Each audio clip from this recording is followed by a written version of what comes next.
ایک بار پھر آپ کے سامنے ایک نئی پریزنٹیشن لے کے حاضر ہیں. پہلا لیکچر آپ دیکھ چکے ہیں early rule including the Delhi سلطنت. دوسرا میرا لیکچر جو ہے وہ مغل امپائر پہ آپ لوگوں نے دیکھا, پسند کیا, تھینک یو. اور یہ تیسرا لیکچر جو ہے وہ سلیو ڈائنیسٹی. یہ لیکچر جو ہے وہ سلیو ڈائنیسٹی کے حوالے سے. آئی ہوپ کہ آپ کو پسند آئے گا. میں ہوں محمد نوفل صفوان, بلانگس ٹو سر نوفلز اکیڈمی. اگر آپ کو میرا لیکچر پسند آ رہا ہے تو پلیز سبسکرائب اور لائک کر دیجیے گا.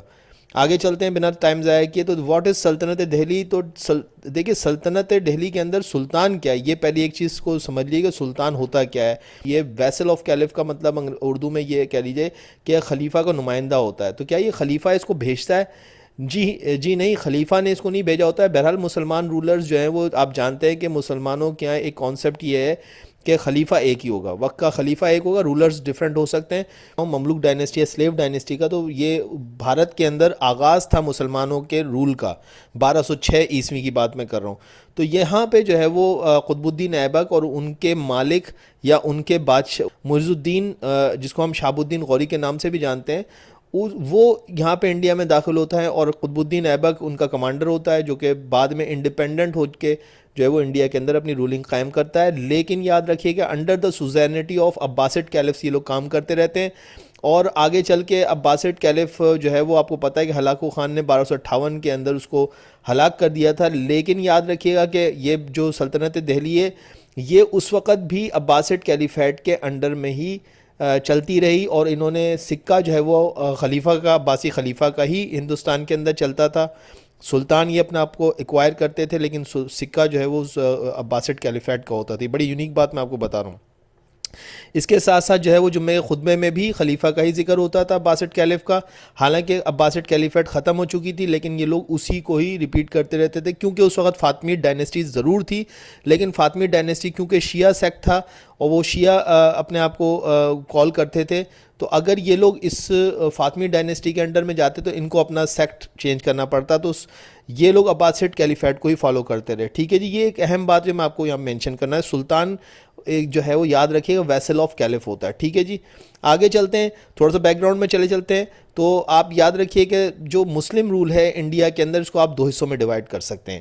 ایک سلطنت دہلی کا پیریڈ ہے, یعنی کہ 650 سال بنتا ہے مسلمانوں کا رول آفیشلی انڈیا کے اندر.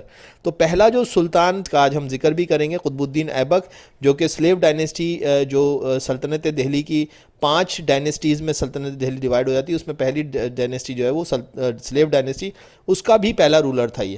ٹھیک ہے جی, اور اسی طریقے سے آخری رولر یہاں پہ ابراہیم لودھی تھا. 1206 سے 1526 تک یہ سلطنت دہلی قائم رہی, اور اس کے بعد بھی مسلمانوں کا رول برقرار رہا. ظہیر الدین بابر جو ہے ایک ترک منگول کائنڈ کا جو ہے وہ ایک نسل کا مغل بادشاہ تھا. یہ یہاں پہ آتا ہے ظہیر الدین بابر, اور ابراہیم لودھی کو شکست دے کے یہ اپنے اقتدار کا آغاز کرتا ہے. اور مغلوں نے اچھا خاصا عروج ہندوستان میں پایا اور 1857 تک یہاں پہ رول کرتے رہے.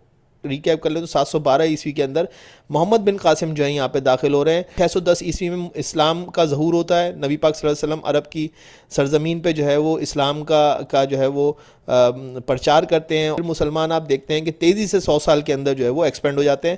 عربین پیننسولا وہ پورا, اس کے ساتھ ساتھ ایران, اس کے ساتھ ساتھ بغداد, یہ جو عراق والا حصہ ہے, سینٹرل ایشیا تک, اور پھر انڈیا تک آن پہنچتے ہیں 712 عیسوی میں. ٹھیک ہے جی, دوسری طرف جو ہے وہ یہ پہلا انویڈر ہو جاتا ہے اس طریقے سے. اسی کے بعد جو ہے وہ 1001 عیسوی کے اندر محمود آف غزنی بھی یہاں پہ آتے ہیں. یہاں پہ کچھ جو ہے وہ اپنے مقاصد حاصل کر کے اور یہاں سے نکل جاتا ہے. ٹھیک ہے جی, لیکن جو یہاں پہ جو ہے حکومت بنائی وہ سب سے پہلے سلاطین دہلی تھے, جس میں کہ قطب الدین ایبک نے جو ہے وہ کیا. تو قطب الدین ایبک کا اب ذکر کرتے ہیں کیسے وہ یہاں تک پہنچا. تو یہ سلطنت دہلی میں نے بتا دیا 1206 سے 1526 تک. مملوک ڈائنیسٹی ہے پہلی سلیو ڈائنیسٹی, جس کو آج ہم ڈسکس کریں گے. یہ 1206 سے 1290 تک برقرار ہے. اس کے علاوہ خلجی ڈائنیسٹی ہے, تغلق ڈائنیسٹی ہے, سید ڈائنیسٹی اور لودھی ڈائنیسٹی, پورا کا پورا ملا کے سلطنت دہلی کہلاتا ہے. ٹھیک ہے جی, تو آج ہم مملوک ڈائنیسٹی کا ذکر کرنے جا رہے ہیں. تو تیزی سے چلتے ہیں. مملوک ڈائنیسٹی کس طریقے سے سٹارٹ ہو رہی ہے؟ دیکھیے جنرل تھا ایک جس کا نام معز الدین تھا, بادشاہ تھا. یہ غوری ڈائنیسٹی افغانستان سے کنٹرول ہو رہی تھی. اس کا یہ ایک بہت کامیاب بادشاہ تھا. یہ تصویر بھی آپ دیکھ سکتے ہیں معز الدین کی, اس کو شہاب الدین غوری بھی کہتے ہیں. اس کا یہ بے اولاد تھا, اس کی کوئی نرینہ اولاد نہیں تھی, لڑکیاں تھیں اس کی. تو جو ہے وہ اس نے کچھ سلیوز جو ہیں وہ خریدے اور ان کو پالا, اور ان میں سے جو قابل سلیوز تھے ان سے اپنی بیٹیوں کی شادیاں بھی کیں, اور ان کو جو ہے وہ اپنی ریاست کے مین حصوں کا رولر بھی بنایا. تو جس طرح سے آپ جانتے ہیں قطب الدین ایبک جو ہے وہ انڈیا میں جو ہے وہ داخل ہوتا ہے شہاب الدین کے نمائندے کے طور پہ, اور یہ جو ہے وہ دہلی کے اندر آپریٹ کر رہا ہوتا ہے جس وقت شہاب الدین کی ڈیتھ ہوتی ہے. اس سے پہلے تک یہ شہاب الدین غوری کا ہی کمانڈر کے طور پہ آپریٹ کر رہا تھا. تو ہوتا ہے کہ اس کی ڈیتھ ہو جاتی ہے. ڈیتھ کے بعد جو یہ 3 اس کے جو کمانڈرز ہوتے ہیں سب کے سب انڈیپینڈنٹ ہو جاتے ہیں. قطب الدین ایبک یہ بھی اس کا کمانڈر سن ان لا ہوتا ہے, اس کا سلیو ہوتا ہے, اور اس کا داماد بھی ہوتا ہے, اور یہ 1206 سے 1210 تک انڈیا کے اندر اپنی حکومت بنانے میں کامیاب ہو جاتا ہے. ناصر الدین کا بادشاہ دوسرا اس کا داماد ہوتا ہے, سلیو ہوتا ہے اس کا, یہ جو ہے وہ پنجاب کے اندر جو ہے وہ اپنی حکومت بنانے میں کامیاب ہوتا ہے. تاج الدین یلدوز جو ہے یہ بیسیکلی جو راجدھانی ہوتی ہے اس کی غوری کی, شہاب الدین غوری کی, وہ اس پہ جو ہے یہ وہاں پہ جو ہے غزنی کے اندر جو ہے وہ کامیاب ہو جاتا ہے اس حصے کو اپنے کنٹرول میں لینے میں. تو بہرحال ہم اس وقت قطب الدین ایبک کو دیکھیں کیونکہ یہاں سے وہ انڈیا کی سلطنت دہلی کا آغاز کرنے میں کامیاب ہو جاتا ہے. ایک جلدی سے میں آپ کو بتا دوں کہ یہ 11 رولرز ہیں. 1206 یہ دیکھ لیجیے 1206 سے سٹارٹ ہو رہا ہے اور 1290 میں یہ ختم ہو رہا ہے. دیکھ لیتے قطب الدین ایبک جو ہے سلیو آف محمد غور, میں نے آپ کو بتا دیا شہاب الدین غوری کا جو ہے وہ سلیو تھا. یہ 1206 سے 1210 تک. آرام شاہ اس کا بیٹا 1210 سے 1211 تک. پھر اس کے بعد شمس الدین التتمش قطب الدین ایبک کا غلام تھا. شمس الدین التتمش وہ 1211 سے 1236 تک حکومت کرتا ہے. اس کے بعد جو ہے وہ التتمش کا ایک بیٹا رکن الدین فیروز کچھ عرصے کے لیے حکومت بنانے میں کامیاب ہوتا ہے. بہرحال اس کو ہٹا دیتی ہے شمس الدین التتمش کی بیٹی رضیہ سلطانہ, اور 1236 سے 1240 تک وہ حکومت کرتی ہے. دوسرا اس کا ایک اور بیٹا معز الدین بہرام, وہ جو ہے وہ التتمش کا بیٹا, یہ 1240 سے 1242 تک کام کرتا ہے. اور پھر اس کے بعد رکن الدین فیروز یعنی کہ التتمش کا پوتا جو ہے علاء الدین مسعود جو ہے وہ 1242 سے 1246 تک. پھر ناصر الدین محمود جو کہ گرینڈ سن, یہ بھی التتمش کا گرینڈ سن ہے, یہ بھی جو ہے 1246 سے 1266 تک حکومت کرتا ہے. غیاث الدین بلبن یہ سن ان لا ہوتا ہے التتمش کا, اور جو ہے یہ بھی ایک اس کا سلیو بھی ہوتا ہے اور سن ان لا بھی ہوتا ہے. 1266 سے 1286 تک بلبن بھی جو ہے وہ حکومت کرتا ہے. معز الدین قائدباد جو ہے وہ 1286 سے 1290 تک جو ہے حکومت کرتا ہے, اور ناصر الدین محمد کا جو ہے گرینڈ سن ہوتا ہے. اور اس کے آخری جو رولر ہیں قیومر سن آف معز الدین قائقباد کے جو ہے وہ یہ جو ہے وہ سن ہوتے ہیں. یہ کچھ عرصے کے لیے آخر میں بنتے ہیں. بہرحال آگے بڑھتے ہیں. سلطنت دہلی کے اندر ایک بات یاد رکھیے گا, جب آپ سلطنت دہلی کی بات کریں تو آپ کو یہ چال غنی کے بارے میں پتہ ہونا چاہیے. چال غنی کیا ہے؟ یہ چال غنی دراصل جو ہے وہ ایک گروہ 40 کہہ لیں اردو کے اندر, اصل میں ایک 40 لوگوں کا ایک گروہ تھا. یہ کونسل تھی جو کہ قطب الدین ایبک نے بنائی تھی. اس کے بعد اس کو فائنلی جو شکل دی تھی التتمش نے دی تھی. یہ وہ درباری تھے جنہوں نے کہ بادشاہوں کو اقتدار بخشا اور بادشاہوں کو اقتدار سے ہٹایا. یہ درباری تھے. ٹھیک ہے جی, وہ آگے بڑھتے ہیں اور سیدھے ہم چلتے ہیں قطب الدین ایبک پہ.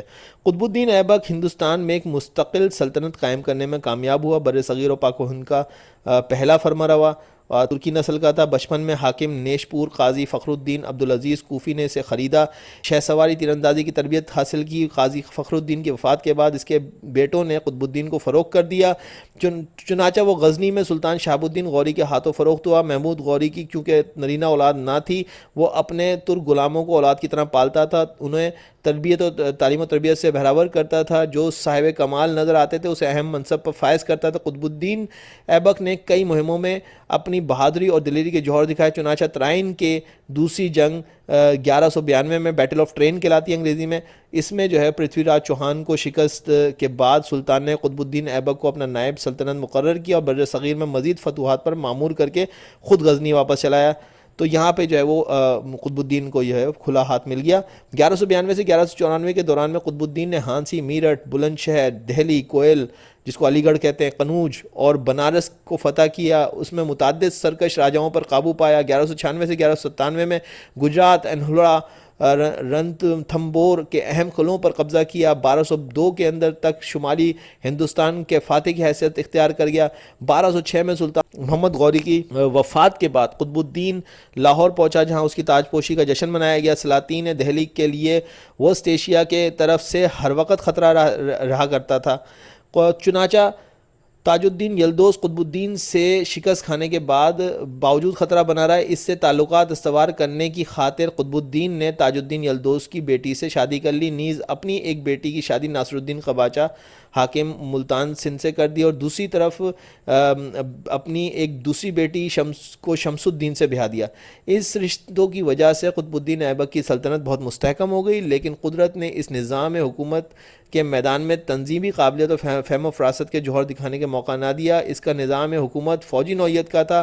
اہم صوبوں اور شہروں میں فوج متعین کی، انتظام و انصرام کے لیے عموماً فوجی افسر مقرر ہوئے، اور عدل و انصاف کے حساب سے قطب الدین ایبک کے ہر صوبے میں قاضی مقرر کیے تھے۔ جرائم کی سزائیں سخت تھیں، اس لیے اس کے عہد میں مکمل امن و امان رہا۔ احکام شریعت کی پابندی ہونے کی وجہ سے لگان اراضی جو پہلے پیداوار کا 5واں حصہ تھا، قطب الدین کے عہد میں یہ 10واں حصہ مقرر ہوئی، جس سے رعایا خوشحال اور فارغ البال ہوئی۔ اس زمانے میں عمرہ چوگان کا کھیل بڑا مقبول تھا، یہ پولو کہہ لیں آپ، گھوڑے پہ بیٹھ کے جو کھیلتے ہیں، اور قطب الدین کو بھی چوگان کا بہت شوق تھا۔ یہی شوق اس کی موت کا باعث بنا، چنانچہ 1210 میں لاہور میں چوگان کھیلتے ہوئے گر پڑا اور اپنے گھوڑے کے نیچے دب گیا۔ گھوڑے کی زین کا پیش کوہا، یعنی کہ اس کا کوئی کونا جو ہے وہ سلطان کے سینے میں پیوست ہو گیا، اور وہ اسی وقت مر گیا۔ اس کے جانشین سلطان شمس الدین التتمش نے 1217 میں اس کا ایک عالی شان مقبرہ بھی تعمیر کرایا۔ تاہم رنجیت سنگھ کے عہد میں اسے مسمار کر دیا گیا۔ برٹش دور میں لاہور میں آبادی کا اضافہ ہوا تو مقبرہ آبادی میں گھر گیا۔ پاکستان بننے کے بعد محکمہ آثار قدیمہ نے قبر سے متصلہ تمام مکانات کو خرید کر قبر کے احاطے کو جو ہے وہ تعمیر کرایا۔ سلطان قطب الدین کو علوم و فنون کے علاوہ فن تعمیر سے بھی خاص لگاؤ تھا۔ 1193 میں دہلی کی فتح کی یادگار میں مسجد قوت الاسلام کی تعمیر کرائی۔ قطب مینار کی بنیاد رکھی، جو بعد میں سلطان التتمش نے مکمل کرایا۔ قطب مینار کو دیکھ لیتے ہیں۔ قطب مینار سلطنت غلامہ کے دور میں بنایا گیا، یہ آپ دیکھ سکتے ہیں۔ ہندوستان کے دارالحکومت دہلی میں واقع ہے۔ 2.5 میٹر لمبا مینار ہے، جو در حقیقت ایک اجتماعی تعمیر ہے، جس میں مینار و مسجد دیگر تعمیرات ہیں، جس میں التتمش کی قبر بھی شامل ہے۔ اس مجموعے کو قطب کمپلیکس کہا جاتا ہے، اور اس کی تعمیر ہندو اور جین مندروں کو ڈھا کے کی گئی۔ اس کی تعمیر قطب الدین ایبک کے زیر اہتمام 1193 میں شروع ہوئی۔ قطب مینار ایک لمبا مینار ہے جو سرخ اینٹوں سے تعمیر کیا گیا ہے۔ اس کے اندر 379 سیڑھیاں ہیں۔ مانا جاتا ہے کہ مینار دنیا کا واحد آزادانہ مینار ہے، یعنی اس مینار کو کسی اور عمارت یا سہارے کے بغیر کھڑا کیا گیا ہے۔ افغانستان کے جامع مینار سے متاثر ہو کر قطب الدین ایبک نے اس مینار کی تعمیر کے لیے حکم نامہ جاری کیا تھا۔ قطب الدین ایبک کے دور میں اس کی تعمیر شروع کی گئی، لیکن اس کے دور میں یہ صرف بنیادی منزل کا کام مکمل ہو سکا۔ ایبک کے جانشین التتمش نے اس کے مزید 3 منازل تعمیر کرائے۔ بعد میں فیروز شاہ تغلق نے 5ویں اور آخری منزل تعمیر کرائی۔ قطب الدین ایبک کی ڈیتھ ہوئی 1210 کے اندر، اور اس کے بعد اس کا بیٹا آرام شاہ، جو کہ ایک نااہل حکمران تھا، تقریباً 1 سال، آپ 12-13 مہینے کہہ لیجئے کہ وہ 1210 سے 1211 تک اقتدار کو سنبھالتا ہے۔ بہرحال اس کو ہٹا کے قطب الدین ایبک کا جو ایک بہت ہی قابل جو ہے وہ غلام تھا، شمس الدین التتمش، وہ بالآخر اقتدار سنبھالنے میں کامیاب ہو جاتا ہے۔ تو ہم آرام شاہ کا ذکر نہیں کریں، مین جو ہمارے رولرز ہیں اس مملوک ڈائنیسٹی کے، ان کو باری باری دیکھ لیں گے تاکہ ہمارا ٹائم بچے۔ چنانچہ شمس الدین التتمش جو ہے 1211 سے 1236 تک ایک بہت ہی قابل حکمران۔ التتمش قطب الدین کا ایک منہ بولا بیٹا داماد تھا۔ قطب الدین نے ایک سوداگر سے شمس الدین التتمش کو خریدا تھا۔ التتمش قرخاتائی ترکوں کے قبیلے البری سے تعلق رکھتا تھا، پر قطب الدین ایبک نے التتمش اور ایک دوسرے غلام کو 1,00,000 طلائی سکوں میں خریدا تھا۔ یہ ایک اس کی پوری کہانی ہے ہسٹری کے اندر، میں اس کو اسکپ کر گیا ہوں۔ بہرحال بڑی کہنا چاہیے کہ بڑے دشوار طریقے سے بالآخر قطب الدین ایبک اس کو حاصل کرنے میں کامیاب ہو جاتا ہے اس غلام کو۔ قطب الدین ایبک کے انتقال کے 1 سال بعد 1211 عیسوی کو التتمش تخت حاصل کرنے میں کامیاب ہوتا ہے، اور 26 سال تک حکومت کرنے کے بعد اس کا انتقال ہوتا ہے۔ اس کا بیٹا رکن الدین فیروز تخت نشین ہوتا ہے اس کے بعد۔ بہرحال دہلی میں بہت سی تعمیرات بھی التتمش سے منسلک ہیں، جس میں قطب مینار آپ کو میں بتا چکا ہوں۔ اس کے علاوہ شمسی تالاب التتمش کی یادگار ہے۔ التتمش کی بیٹی جو ہے رضیہ سلطان التتمش کے انتقال کے 1 سال کے بعد اقتدار پہ بیٹھتی ہے۔ ایک خوبصورت لڑکی، ایک بہادر حسینہ رضیہ سلطانہ۔ 1211 میں التتمش نے قطب الدین کے نااہل بیٹے آرام شاہ کو تخت سے اتارا اور خود بادشاہ بن گئے۔ انہوں نے تقریباً 35 سال حکومت کی، اور رضیہ سلطانہ انہی کی بیٹی تھی۔ ٹھیک ہے جی، رضیہ سلطانہ 1205 میں پیدا ہوئی۔ ان کے 8 بھائی تھے، لیکن والد سب سے زیادہ قریب وہی تھی، کیونکہ ان کے زیادہ تر بھائی ریاست کو چلانے کی صلاحیت نہیں رکھتے تھے، جسے التتمش نے بہت پہلے محسوس کر لیا تھا۔ رضیہ رنگ و روپ کے علاوہ ہر اس ہنر سے آشنا تھیں جو حکمران بننے کے لیے ضروری ہو۔ یہی وجہ ہے کہ التتمش نے ان کی پرورش انہی خطوط پر کی، تلوار بازی، گھڑ سواری کے ساتھ ساتھ اچھی تعلیم بھی دلوائی گئی۔ التتمش نے انہیں اپنا جانشین مقرر کیا تو خاندان ہی نہیں پورے ملک میں چمہ گوئیاں شروع ہو گئیں کہ عورت حکمران کیسے ہو سکتی ہے۔ التتمش کے انتقال کے بعد وصیت پر عمل نہیں کیا گیا اور رضیہ کے بھائی رکن الدین نے تخت پر قبضہ کر لیا۔ سب کا خیال تھا کہ رضیہ عام خاتون کی طرح رو دھو کر چپ ہو جائیں گی، مگر وہ عام نہیں تھی۔ رضیہ کا بھائی رکن الدین کی حکمرانی کے لیے نااہل ثابت ہوا، جلد ہی نامناسب سرگرمیوں میں گھر گیا اور اس کی والدہ رضیہ کی سوتیلی ماں نے التتمش کی دیگر بیویوں کو قتل کروا دیا جو اعلیٰ خاندانوں سے تعلق رکھتی تھی، جس پر ان کے رشتہ دار حکومت کے خلاف ہو گئے۔ اس صورتحال کا فائدہ رضیہ کو ہوا اور وہ لوگوں تک یہ پیغام پہنچانے میں کامیاب رہیں کہ اصل جانشین وہی ہیں۔ ناقص طرز حکمرانی کا یہ سلسلہ صرف 7 ماہ چلا اور بغاوت ہو گئی، رکن الدین کو تخت چھوڑنا پڑا۔ مخالفت کے باوجود بحیثیت عورت رضیہ نے تخت سنبھال لیا۔ پہلے ہی روز بغیر پردے کے کھلے چہرے کے ساتھ مردوں کا لباس پہنے شان بے نیازی سے دربار میں آئیں تو سب حیران رہ گئے۔ کچھ خسر پسر ہونا شروع ہوئی، ان کے باروب آواز نے سب کو خاموش کر دیا۔ وہ خود کو سلطانہ کے بجائے سلطان کہلوانا پسند کرتی تھیں، کہتی تھیں سلطانہ کا مطلب ہے سلطان کی بیوی، یعنی وہی دوسرا درجہ، جبکہ میں تو خود سلطان ہوں۔ چند روز کے بعد ہی کچھ سرکش گروہوں نے اس خیال کے ساتھ بغاوت کر دی کہ ایک عورت آخر کتنی مزاحمت کر لے گی، لیکن رضیہ نے نہ صرف بغاوت کو کچلا بلکہ سازشوں کا سیاسی سوجھ بوجھ سے مقابلہ کیا، جس پر سب کے دلوں میں اس کا رعب تو پیدا ہو گیا۔ وہ ایک باقاعدہ سلطان کے طور پر سامنے آئی، جنگ کے موقع پر جنگی لباس پہن کر تلوار بھالے لیے خود جنگ میں شریک ہوتی تھیں۔ انہیں مردوں کے ساتھ بہت بہادری کے ساتھ لڑتے دیکھا گیا۔ انہوں نے تقریباً 3.5 سال حکومت کی۔ رضیہ نے نہ صرف دہلی کی سلطان ہی نہیں بلکہ خوبصورت جوان جاذب نظر اور غیر شادی شدہ خاتون بھی تھیں۔ بھٹنڈا کا حاکم ملک التونیہ نکاح کا پیغام بھی بھجوا چکا تھا، تاہم رضیہ اپنے جشی غلام جمال الدین عرف یاقوت سے محبت کرتی تھی۔ جب یہ قصے حاکم التونیہ تک پہنچے تو اس نے لاہور کے حاکم ملک اعزاز الدین کے ساتھ مل کر رضیہ کے خلاف جنگ کا اعلان کر دیا اور دہلی کے امراء بھی ان کے ساتھ مل گئے۔ رضیہ کو اطلاع ملی تو وہ جمال الدین یاقوت اور لشکر سمیت انہیں روکنے کے لیے نکل پڑی، لیکن دہلی میں باغیوں نے انہیں گھیر لیا جو عورت کی حکمرانی اور اس کے اپنے ہی غلام سے تعلقات کے خلاف تھے۔ جنگ شاید رضیہ جیت لیتی مگر ملک التونیہ کا لشکر بھی وہاں پہنچ گیا۔ یوں شدید لڑائی ہوئی اور رضیہ کی آنکھوں کے سامنے جمال الدین یاقوت کو مار دیا گیا، رضیہ کو قید کر لیا گیا۔ باغیوں نے ان کے بھائی معز الدین کو بادشاہ بنا دیا۔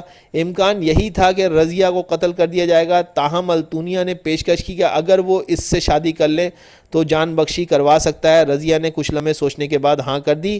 رضیہ نے التونیہ سے شادی کر لی تاکہ وہ دوبارہ تخت حاصل کر سکیں۔ کچھ ہی عرصے میں انہوں نے التونیہ کو اس بات پر قائل کر لیا کہ دہلی کے اندر تخت کی اصل حقدار وہی ہیں، اس لیے ایک بھرپور حملہ کرنا چاہیے۔ التونیہ چونکہ انہیں بہت پسند کرتا تھا اس لیے مان گیا۔ حملے کے لیے تیاری شروع کر دی گئی اور جو کافی عرصے چلی۔ کھکڑوں، جاٹوں اور ارد گرد کے زمینداروں کی حمایت حاصل کی گئی، لشکر تیار کیے گئے اور پھر ایک روز حملے کے لیے روانگی ہوئی جس کی قیادت التونیہ اور رضیہ دونوں کر رہے تھے۔ معز الدین کے بہنوئی اعزاز الدین بلبن لشکر سمیت مقابلے کے لیے آیا۔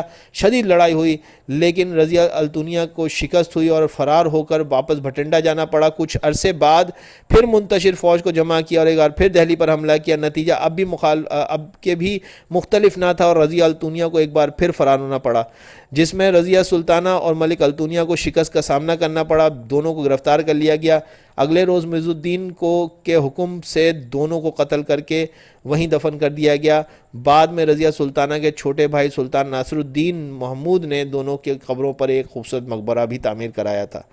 جو کہ اب اس وقت موجود نہیں ہے، اس کے کھنڈر ہی ہیں۔ بہرحال کو آپ نے دیکھا قطب الدین ایبک کے بعد آرام شاہ کے بعد شمس الدین التتمش، پھر رکن الدین فیروز کو چند ماہ کے لیے، پھر رضیہ سلطانہ، اور پھر معز الدین بہرام جو رضیہ سلطانہ کا بھائی تھا، اس نے جو ہے وہ رضیہ سلطانہ کو ہلاک کر دیا، اور بالآخر جو ہے وہ 1240 سے 1242 تک جو ہے وہ حکومت کرنے میں کامیاب رہا۔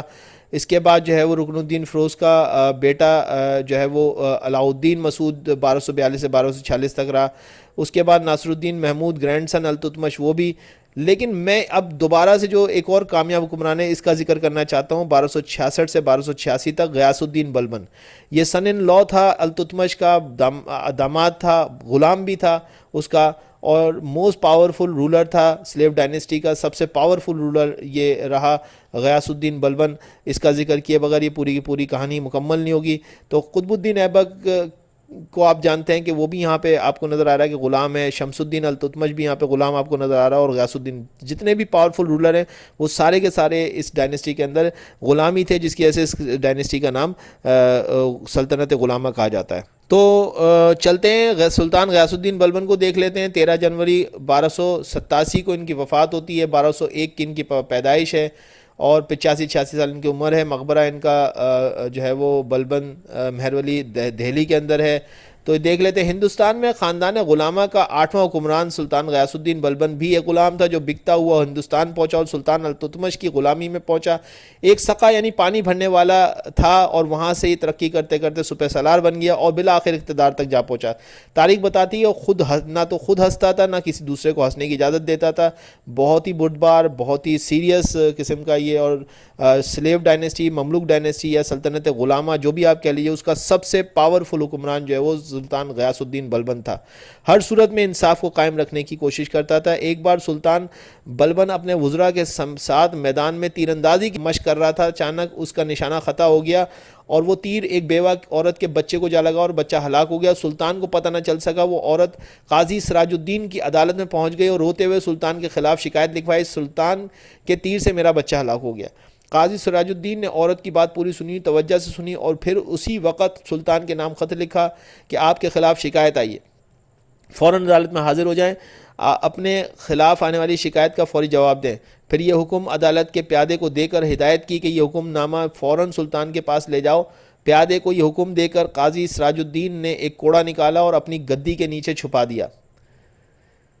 پیادہ جب سلطان کے محل پہنچا اور سلطان کو پیغام دیا، قاضی سراج الدین نے آپ کو عدالت میں طلب کیا ہے، آپ فوراً میرے ساتھ عدالت چلیں۔ پیادے نے قاضی صاحب کا حکم نامہ سلطان کو دیتے ہوئے کہا۔ سلطان فوراً اٹھا، ایک چھوٹی سی تلوار اپنی آستین میں چھپا لی، پھر پیادے کے ساتھ عدالت پہنچا۔ قاضی صاحب نے بیٹھے بیٹھے مقتول کی ماں اور سلطان کے بیان باری باری سنے، پھر فیصلہ سنایا۔ غلطی سے ہو جانے والے قتل کی وجہ سے سلطان پر کفارہ اور اس کی برادری پر خون کی دیت آئے گی۔ ہاں، اگر مقتول کی ماں کچھ مقدار پر راضی ہو جائے تو اس مال کے بدلے میں سلطان کو چھوڑا جا سکتا ہے۔ سلطان نے لڑکے کی ماں کو بہت سے مال پر راضی کر لیا۔ پھر قاضی سے کہا، میں نے لڑکے کی ماں کو مال پر راضی کر لیا ہے۔ قاضی نے عورت سے پوچھا، کیا آپ راضی ہو گئی ہیں؟ عورت نے جواب دیا، جی ہاں میں راضی ہو گئی۔ اب قاضی اپنی جگہ سے سلطان کی تعظیم کے لیے اٹھا اور اٹھنے کے بعد اسے اپنی جگہ پر بٹھایا۔ سلطان نے بغل سے تلوار نکال کر قاضی سراج الدین کی طرف دیکھتے ہوئے کہا، قاضی صاحب اگر آپ میرے لیے ذرا سی بھی رعایت کرتے تو یہ تلوار آپ کی گردن اڑا دیتی۔ قاضی نے بھی اپنی گدی کے نیچے سے کوڑا نکال کر غیاث الدین کو دکھاتے ہوئے کہا کہ اگر آپ شریعت کا حکم ماننے سے ذرا بھی ہچکچاتے تو میں اس کوڑے سے آپ کی خبر لیتا۔